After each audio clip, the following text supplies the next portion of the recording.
Lebih tinggi pikiranmu, terlebih besar kuasamu. Kuatku percuma, sia-sia tanpa ada penyertaanmu. Terbatas yang ada padaku, terlengkap apa yang kau tahu. Teramat ku perlu hadiratmu, biar rohmu yang memimpinku. Hidupku bagimu, nafasku bagimu, setiap kata terucap hanya bagimu. Segenap pikiranku, seisi hatiku, bagi kemuliaanmu, bagi kemuliaanmu.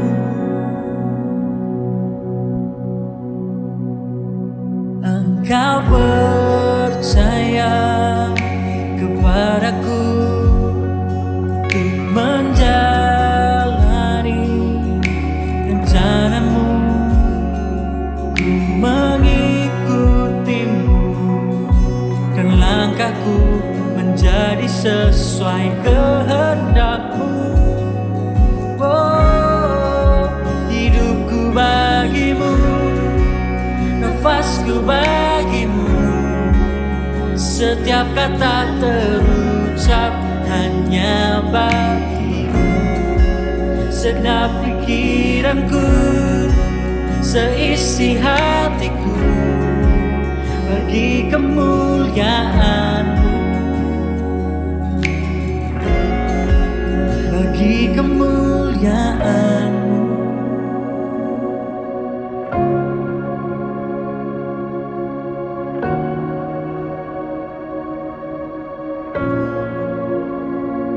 Semua kan ku lakukan untukmu Tuhan, Sang Penciptaku. Terima persembahan hidupku ini bagimu.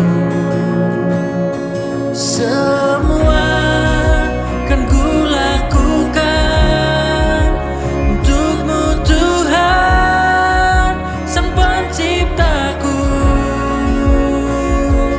Terima persembahan hidupku ini bagimu.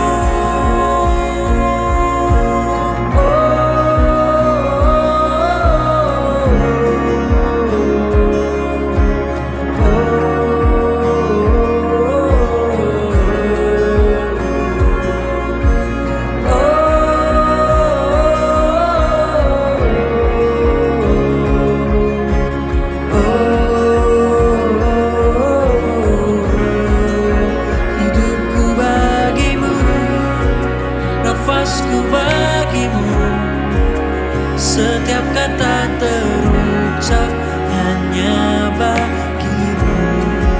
Segenap pikiranku, seisi hatiku, bagi kemuliaanmu.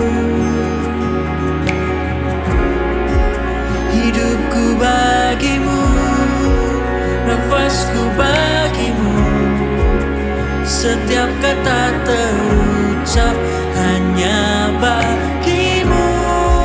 Segenap pikiranku, seisi hatiku, bagi kemuliaanmu, bagi kemuliaanmu.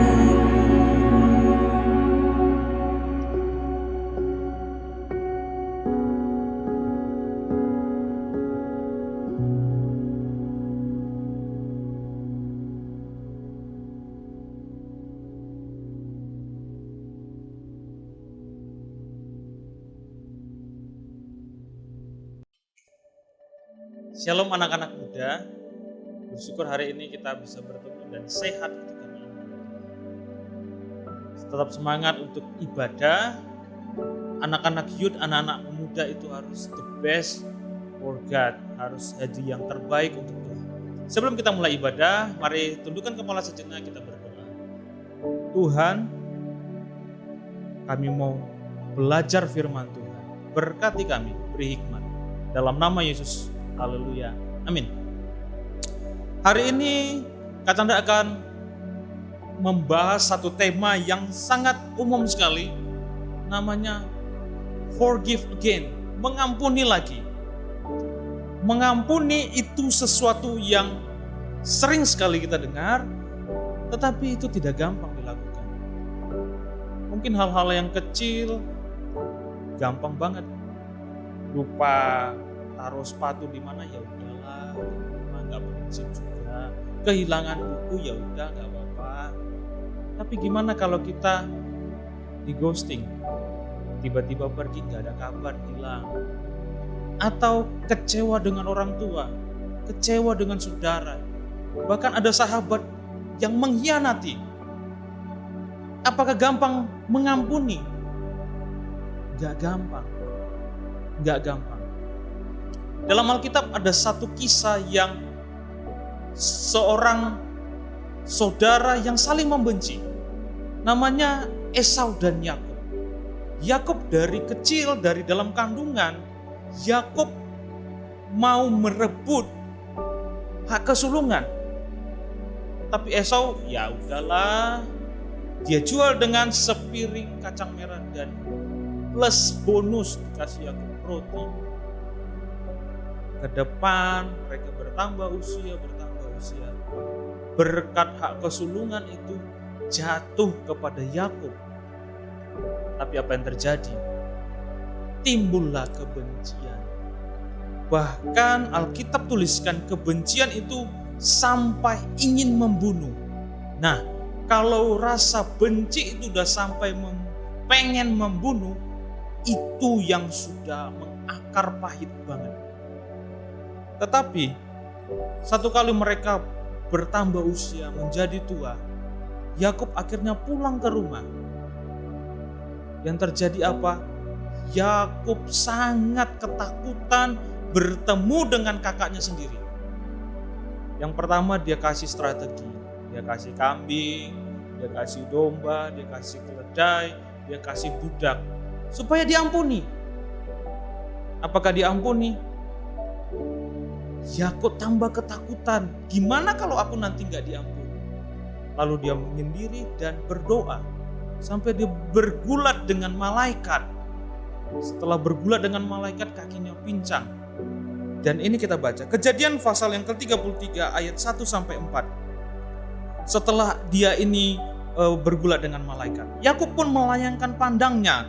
Lalu dilihatnya Esau datang dengan diiringi oleh 400 orang. Tambah takut ini Yakub. Maka diserahkannya lah sebagian dari anak-anak itu kepada Lea dan sebagian kepada Rahel serta kepada kedua budak perempuan itu. Ia menempatkan budak-budak perempuan itu beserta anak-anak mereka di muka, Lea beserta anak-anaknya di belakang mereka, dan Rahel beserta Yusuf di belakang sekali. Ayat 3. Setelah dia bergulat dengan malaikat dan dia menang. Ayat 3. Dan ia bersendiri berjalan di depan mereka dan ia sujud sampai ke tanah 7 kali hingga ia sampai dekat kakaknya itu. Tetapi Esau berlari mendapatkan dia, didekapnya dia, dipeluknya lehernya dan diciumnya dia. Lalu bertangis-tangisanlah mereka. Ayat 3 nuliskan gini. Saking ketakutannya tadi, Yakub itu paling belakang sebelumnya. Dia kasih kambing domba dan budak-budak supaya kalau misalnya kakaknya datang dengan 400 orang itu yang mati depan dulu. Tetapi setelah dia alami pemulihan, Yakub berjalan paling depan.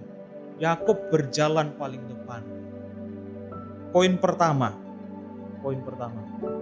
Dasar kita mengampuni adalah kasih Allah. Sangat mustahil orang bisa mengampuni kalau dia belum menikmati, belum mengalami kasih Allah. Orang yang bisa mengampuni adalah orang yang bisa mengalami, yang sudah mengalami kasih Allah. Kasih Allah sangat penting dalam kehidupan kita. Melupakan kesalahan orang lain yang melukai bahkan merobek hati kita itu sangat sulit. Mungkin kalau kita ya udah dilupain, tapi ketika lihat wajahnya, ini loh kamu loh yang ninggalin aku, kamu loh yang hianati aku, kamu loh yang begini. Muncul kembali memori itu. Yang benar adalah kita harus sembuh dari luka itu. Kita harus sembuh dari robekan hati itu. Ketika kasih Allah itu yang mengobati, kasih Allah itu yang memulihkan, maka kalau kita lihat wajahnya, ya sudah gak ada apa-apa. Semuanya damai. Karena kita sudah sembuh. Kalau luka, kalau dipegang gitu, perihnya minta ampun. Tapi kalau sudah sembuh ya gak apa-apa. Bisa saja kita sakit hati, tetapi cepatlah sembuh. Yang kedua, belajar menundukkan ego. Yakobus 4 ayat 1. Dari mana datangnya sengketa dan pertengkaran di antara kamu? Bukankah datang dari hawa nafsumu yang saling berjuang di dalam tubuhmu? Ego kita itu yang membuat kita saling bertengkar, berkelahi, iri hati, bahkan saling benci. Ketika kita mau belajar mengampuni, tundukkan ego, dan lepaskan hak kita. Aku yang benar, dia yang salah. Enggak. Tundukkan ego. Markus 9 ayat 50 dikatakan, jadilah garam dan selalulah hidup berdamai dengan orang. Garam yang ada dalam kita alirkan. Roma 12 ayat yang ke-18. Kalau misalkan itu tergantung pada kita, kedamaian itu tergantung pada kita, sedapat-dapatnya. Roma 12 ayat 18 katakan, kitalah yang membuat damai. Kitalah yang membuat damai. Ayat terakhir, Lukas 15 ayat yang ke-21. Maka bangkitlah ia dan pergi kepada bapaknya. Ketika ia masih jauh, ayahnya telah melihatnya, lalu tergeraklah hatinya oleh belas kasihan. Ayahnya itu berlari dan mendapatkan dia, lalu merangkul dan mencium dia. Kata anak itu kepadanya, Bapa, aku telah berdosa terhadap sorga dan terhadap Bapa. Aku tidak layak lagi disebut anak Bapa. Ketika anak ini berbuat salah, ayahnya melihat dari jauh. Ketika ayahnya melihat dari jauh, bapaknya gak diam. Dia berlari, dia peluk, dia rangkul. Maka anak itu pulih. Kalau mungkin ada yang kita benci, kita sakit hati kepada orang, ketika kita melihat dia, lepaskan pengampunan. Kasih Tuhan sudah mengampuni kita, dan kita pun melepaskan kasih Allah itu. Ada pemulihan, ada kebangkitan rohani ketika kita mengampuni. Jangan sampai rohani kita mati karena ada akar pahit. Sampai kapan kita mengampuni? Tuhan bilang sampai 70 kali 70 kali. Tetapi itu artinya adalah tidak terbatas kita mengampuni. Gak cukup sekali, ampuni lagi. Gak cukup sekali, ampuni lagi. Sampai kapan? Tidak terbatas. Sampai kita sembuh. Mengampuni lagi. Yang pertama, dasar kita mengampuni adalah kasih Allah. Kita alami kasih Tuhan, lalu kita lepaskan kasih Allah. Yang kedua, belajarlah menundukkan ego. Ketika kita menundukkan ego, kita mau berdamai dengan semua. Jadilah anak-anak muda yang menjadi terang, menjadi garam dimanapun kita berada. Mengampuni itu tidak sulit, tetapi bukan sesuatu hal yang mustahil. Mari kita tundukkan kepala kita. Bapa, terima kasih Tuhan. Kami belajar firman Tuhan hari ini, kami mau belajar mengampuni Tuhan. Tidak mudah melupakan kesalahan orang lain, tetapi kasih Allah yang membuat kami mampu untuk mengampuni orang lain. Dan kami belajar menundukkan ego kami, nafsu kami untuk membalas orang lain. Kami menundukkannya, segala ego kami di bawah kasih Tuhan. Terima kasih Tuhan. Jadikan kami anak-anak muda dimanapun kami boleh jadi terang. Berkati setiap anak-anak muda Tuhan. Apa yang mereka alami sekarang, Tuhan ada bersama dengan mereka. Dan Engkau menemani setiap musim kehidupan mereka. Hamba-Mu lepaskan damai sejahtera Tuhan mengalir atas setiap anak muda. Tuhan, Engkau yang menolong mereka. Terpujilah nama-Mu Tuhan. Kami bersyukur buat ibadah di hari ini. Dalam nama Tuhan Yesus Kristus. Haleluya. Amin.